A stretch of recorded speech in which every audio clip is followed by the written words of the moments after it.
উপদেষ্টা হিসেবে আছি আমি আলহাজ মোহাম্মদ খালেকুজ্জামান। আমাদের এই অনুষ্ঠানে প্রধান অতিথি হিসেবে থাকবেন জনাব মোহাম্মদ মোশাররফ হোসেন, সাধারণ সম্পাদক রায়নগর উপজেলা বিএনপি ও সাবেক চেয়ারম্যান। আমাদের ধন্যবাদ।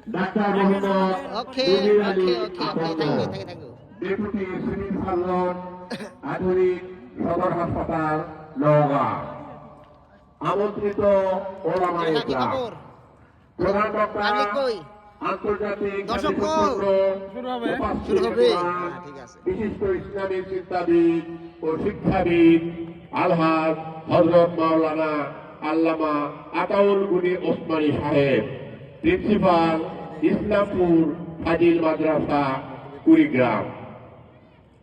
দ্বিতীয় বক্তা হিসেবে থাকছেন আন্তর্জাতিক খ্যাতিসম্পন্ন মুফাসসিরে কোরআন হযরত মাওলানা HMM মুর্তজা, সদস্য মুসলিম মুফাসসিরিন রংপুর মহানগর, আরো অন্যান্য ওলামায়ে ইকরামগণ।